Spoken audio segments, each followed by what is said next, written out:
Todas las citas, a menos que se indique lo contrario, son tomadas de la versión Reina Valera 1909. Amada hermana y amado hermano, bienvenidos sean a este tercer capítulo donde estaremos respondiendo la pregunta: ¿cuáles características tiene el verdadero adorador? Ya vimos en el capítulo de introducción que Dios está buscando o demandando verdaderos adoradores, es decir, personas genuinas que adoren en espíritu y en verdad. Esto significa que entre el pueblo de Dios hay falsos adoradores. Pero ¿cómo podemos identificar a estos verdaderos adoradores o cómo comenzar a ser un verdadero adorador? Ya también hemos respondido la pregunta ¿dónde comienza el verdadero adorador?, donde vimos el ejemplo de aquella mujer que derramó el ungüento de alabastro delante de los pies del Señor, mostrando cómo ella en su situación de pecado reconoció que el Señor Jesús era el único que podía perdonar sus pecados, y en un acto de adoración, con corazón contrito y humillado, no con sacrificios ni presentes, sino en un acto de fe, reconoció a Jesús como su único y suficiente Señor y Salvador. Así que vamos a responder esta pregunta: ¿cuáles características tiene el verdadero adorador? Y para ello nos vamos a apoyar de un recurso muy especial que sé que muchos de ustedes conocen: las 7 relaciones básicas. La primera de ellas es la relación con la palabra de Dios. Y el Salmo 119, en el versículo 7, nos dice: Te alabaré con rectitud de corazón cuando aprendiere los juicios de tu justicia. Nos está diciendo que cuando aprendiere sus juicios, es decir, tiene una connotación de dominar algo, esto es aprender, dominar algo, entonces lo alabaría con rectitud de corazón. Solamente podremos entender los juicios de Dios cuando tenemos una relación estrecha con la palabra de Dios. ¡Qué interesante! Cuando tenemos esa relación con la palabra de Dios y aprendemos de esos juicios, entonces podemos alabarle con rectitud. En el Salmo 119, en el versículo 54, el salmista está expresando que los estatutos de Dios fueron para él cánticos. El verso dice: Cánticos me fueron tus estatutos en la mansión de mis peregrinaciones. Algo que resalta es que le fueron cánticos en la casa donde él fue extranjero. Nosotros, siendo extranjeros, peregrinando en esta tierra, podemos cantar la palabra de Dios. Más adelante, en este mismo salmo, en el versículo 171, dice: Mis labios rebosarán alabanza cuando me enseñares tus estatutos. El aprender los estatutos de Dios harán que nuestros labios rebosen. Esta palabra es explotar de alabanza. ¿Te imaginas esto? ¿Explotar de alabanza?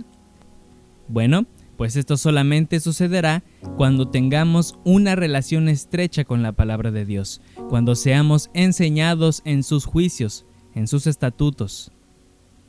Cuando tienes esa comunión con la palabra de Dios, encontrarás un tema único y especial, desde el comienzo hasta el fin, el cual es Cristo Jesús. Él está desde el principio de la creación y Él está desde el fin de los tiempos, diciéndonos que Él vendrá pronto por nosotros. Así como el fundamento de la vida del cristiano es aquella roca fuerte, la palabra de Dios, de la misma manera el fundamento de la adoración es la palabra de Dios. Conocerla nos va a dar un cerco para callar donde la Biblia calla y hablar lo que la Biblia habla. Nos proporciona un eje y dirección. Yo te compartía en el capítulo de introducción un poco acerca de nuestro hermano Marco Antonio Ramírez, quien compuso muchísimos cantos y la gran mayoría de ellos eran textos bíblicos cantados. Bueno, pues la palabra cantada es la adoración más segura, porque entonamos los juicios, los estatutos, los mandamientos, las leyes y la misma palabra de Dios. Hay alabanzas que en su letra no contienen a Dios. Presta mucha atención, porque su base y su fundamento no es la palabra de Dios. La adoración debe ser cristocéntrica, así como la Biblia es cristocéntrica también. Así pasamos al segundo punto, la relación con el mundo. El verdadero adorador ofrece adoración siempre fuera de las formas del mundo, y él mismo es libre de estas formas. No sigue los modelos tradicionalistas o ritualistas, así como tampoco una alabanza sentimental, almática, como le decimos recientemente, y que solo se enfoca en mover las emociones y gustos de la congregación, pero nunca de acercarlos a Dios. En Levítico, capítulo 10, versículos 1 y 2, tenemos la historia de aquellos dos hombres, Nadab y Abiú, que tomaron su incensario y pusieron fuego en ellos, donde pusieron y ofrecieron delante de Jehová fuego extraño, que él nunca les mandó. Sabemos que el fuego es tipo del Espíritu Santo, que no debía ser apagado nunca, sino que sobre él se deberían poner leña siempre. Esto está en Levítico capítulo 6, versículos 12 y 13, y es figura de lo que nos enseña Primera de Tesalonicenses, capítulo 5, versículo 19, no apaguéis el espíritu. Sin embargo, ellos ofrecieron fuego extraño, es decir, quisieron adorar a Dios con espíritus extraños y no con el fuego del altar. Hoy en día, muchos líderes y músicos de alabanza buscan nuevas maneras de adorar a Dios. Buscan ofrecer incienso y fuego extraño. Y esto no únicamente tiene que ver con la música, de la cual nos tenemos que cuidar mucho, sino de la letra, que muchas veces ni siquiera mencionan a Dios, como mencionábamos en el punto anterior. Muchas de esas canciones simplemente están enfocadas en nuestra alma, en nuestro yo, en enaltecernos a nosotros mismos, pero Dios nunca aparece en esos cantos. Debemos adorar y acercarnos a Dios únicamente, resalto esto, únicamente con el fuego que Dios encendió en nosotros. Las brasas de fuego debían provenir directamente del altar de bronce, el cual es tipo de la obra del Calvario. Nuestra adoración debe provenir solamente de Cristo, jamás de una inspiración ajena a Él. Por ejemplo, inspiración sobre algún familiar o la intención de evangelizar, entre comillas, justificando los medios, no apropiándose cantos del mundo con letras cristianas. Éxodo capítulo 30, en el versículo 36, nos enseña acerca del incienso y nos dice que es cosa santísima, separada, apartada únicamente para Dios. La alabanza y la adoración no debe ser usada para deleite personal o deleite colectivo. Siempre debe tener el enfoque de agradar al Señor. Tercer punto, la relación con la autoridad. En Filipenses capítulo 2 de los versículos 5 al 11, nos está hablando de cómo es que Jesús se humilló hasta lo más bajo que podía existir para mostrarnos una de las paradojas más ilustres. Para poder subir, primero tienes que bajar. Y dice que Dios lo exaltó hasta lo sumo, hasta lo más alto, dándole un nombre que es sobre todo nombre. Cuando venimos delante de la presencia de Dios, entramos en el nombre del que fue exaltado hasta lo sumo, pues es en su nombre que nuestro ser, espíritu, alma y cuerpo, son doblegados. Así lo que está en el cielo, en la tierra y debajo de la tierra confesarán a una sola voz que Jesucristo es el Señor. Dios le ha dado esa autoridad a su Hijo, para que todos se inclinen ante el Rey. Efesios capítulo 3, versículo 21 dice que a Dios sea gloria mediante Jesucristo en la iglesia. Jesús en su humanidad y Cristo en su divinidad, mediante la autoridad del perfecto Dios y el perfecto hombre. Si nuestra adoración y nosotros mismos no reconocemos esa autoridad, entonces jamás podremos honrar al Padre. Ellos son uno solo, y solamente podemos entrar al Padre mediante Jesucristo, pues todas las cosas se las ha dado a su Hijo. Cuarto punto, la relación con los tratos personales. Adorar a Dios cuando todo marcha bien es bueno, es una adoración preciosa. Pero cuando adoramos cuando todo marcha mal, es mucho mejor, porque es una adoración genuina y especial. Un verdadero adorador sabe que su adoración no está inspirada en su entorno, en las grandes circunstancias ni en sus fuerzas, sino en lo grande y lo majestuoso, sabio e invencible Dios. Ahí está su fuente de inspiración. Retomando una vez más la figura del altar de oro, en Éxodo capítulo 30, versículos 7 y 8, nos dice: «Y quemará sobre él Aarón sahumerio de aroma cada mañana, cuando aderezare las lámparas lo quemará. Y cuando Aarón encenderá las lámparas al anochecer, quemará el sahumerio, rito perpetuo delante de Jehová por vuestras edades». Hechos capítulo 16, versículo 25, hablando de la historia de Pablo y Silas, podemos ver cómo eran ellos unos buenos sacerdotes de Jesucristo, que encendieron esas lámparas, es decir, que elevaron su adoración, no solamente en el día, cuando todo iba bien, sino en su noche más oscura, cuando todo parecía incierto. La noche, es decir, las tinieblas, son un tipo de la prueba. Hay ocasiones donde nada va bien y parece que en vez de mejorar, empeora. Incluso podemos llegar a ver más y más problemas. Si dejas que las circunstancias tapen tus ojos, perderás el rumbo y te estrellarás. El mejor limpiaparabrisas que puedo recomendarte es la oración y la alabanza. Alejará las tinieblas, permitiendo que los rayos de gloria llenen los cielos y la tierra se llene de alabanza. Cuando adoramos, el poder de Dios es liberado. Alabar a Dios durante la prueba no significa que muchas veces saldrás rápido o se quitará automáticamente.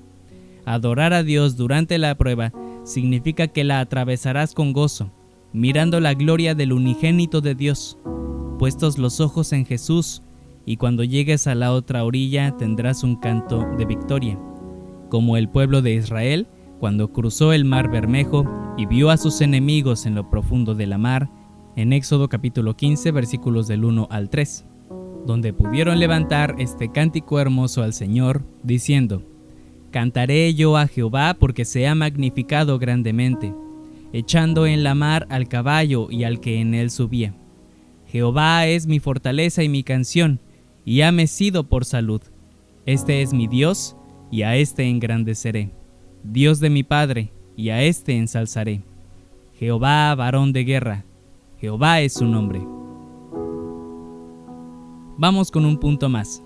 Quinto, el plan de Dios.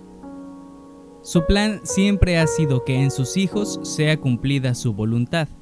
Pero ¿cuál es la voluntad de Dios en la adoración? Lo encontramos en saber que Dios quiere verdaderos adoradores en espíritu y en verdad.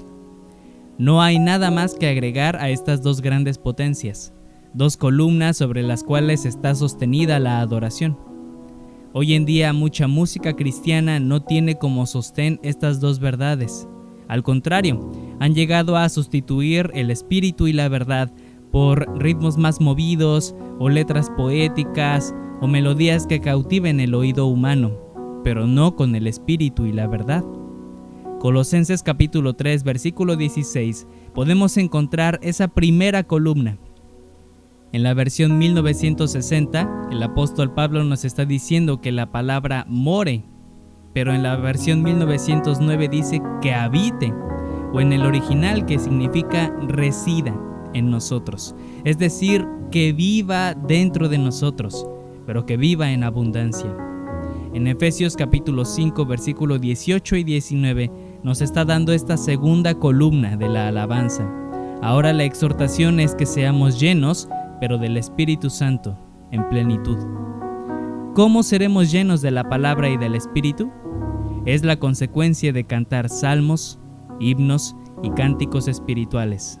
¡Oh, qué precioso es el plan de Dios!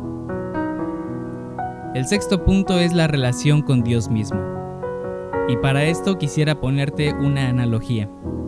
Una banda musical está compuesta por un flautista, un baterista y un bajista. Un día el productor de la banda propuso firmar con una disquera muy reconocida, pero que la fama y los sueldos que dé la disquera serán para el productor. Así que el flautista tuvo un altercado con él y el productor consideró que le estorbó para su plan, así que lo expulsó. El día de la presentación solo estaba el baterista y el bajista. ¿Tú crees que con solo esos dos instrumentos sonaría bien una producción?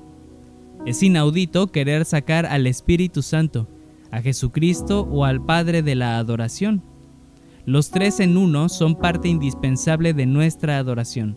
Si llegase a faltar alguno, entonces estaría incompleta y fuera de las maneras de Dios. Lo mismo sucede en la iglesia. Dejarlos fuera para cantar nosotros solos y lucirnos nosotros no está dentro de los planes de Dios. Efesios capítulo 2, versículo 18, engloba la triunidad en la adoración. Dice que por Él, hablando de Jesucristo, los unos y los otros, hablando de la iglesia, estando en un mismo espíritu, el Espíritu Santo, tenemos entrada hasta el Padre. Y finalmente, la gloria de Dios. La verdadera adoración va a manifestar su gloria. Ese es el propósito, es el resultado glorioso de la verdadera adoración. En 2 de Crónicas, capítulo 5, versículos del 12 al 14, vemos lo siguiente. Y los levitas cantores, todos los de Asaf, los de Emán y los de Jedutún, juntamente con sus hijos y sus hermanos, vestidos de lino fino, estaban con címbalos y salterios y arpas al oriente del altar, y con ellos 120 sacerdotes que tocaban trompetas. Sonaban pues las trompetas y cantaban con la voz todos a una, para alabar y confesar a Jehová. Y cuando alzaban la voz con trompetas y címbalos e instrumentos de música, cuando alababan a Jehová diciendo, porque es bueno, porque su misericordia es para siempre, la casa se llenó entonces de una nube, la casa de Jehová. Y no podían los sacerdotes estar para ministrar por causa de la nube, porque la gloria de Jehová había henchido la casa. Cuando en el templo de Salomón los sacerdotes estaban sonando sus trompetas, sus címbalos y todos cantando a una, esta es la importancia de no cantar cada quien por su lado, sino que era un canto parejo, la casa se llenó de una nube tan pesada que los sacerdotes no podían estar ahí. Esto mismo sucedió siglos antes, cuando Moisés terminó el tabernáculo y lo erigió. Una nube cubrió el tabernáculo de reunión y de la misma manera Moisés no podía estar ahí por causa de lo pesado de su gloria. En Éxodo capítulo 40, versículo 34. Cuán anhelante es que la gloria de Dios sea manifestada en cada reunión, en cada servicio de alabanza. Finalmente yo quisiera terminar haciendo un resumen de todo esto. Primero vimos la relación con la palabra de Dios. El verdadero adorador, su base siempre será la palabra, y analizamos el Salmo 119, versículo 7, versículo 54 y versículo 171. En segundo punto vimos la relación con el mundo, que está libre de las formas del mundo, y hablamos del ejemplo de Levítico 10, versículo 1 y 2, de los espíritus extraños y del incienso extraño, en Éxodo capítulo 30, versículo 9, Levítico 9, versículo 24, Levítico 16, versículo 12 y Éxodo 30, versículo 36. En el tercer punto, la relación con la autoridad, vimos que el verdadero adorador reconoce el señorío de Jesucristo. Efesios capítulo 3, versículo 21, Filipenses 2, versículos del 5 al 11 y Juan 5, 23. En la cuarta vimos los tratos personales, que el verdadero adorador adora aún en las noches más oscuras.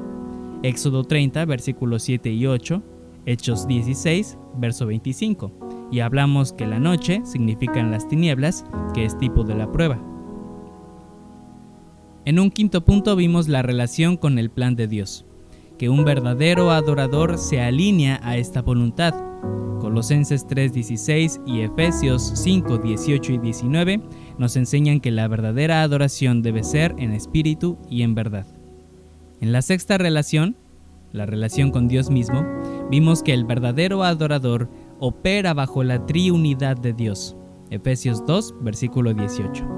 Y finalmente, la relación con la gloria de Dios, vimos que el verdadero adorador manifiesta la gloria de Dios, como en la dedicación del templo de Salomón en 2 de Crónicas capítulo 5 versículos 12 al 14.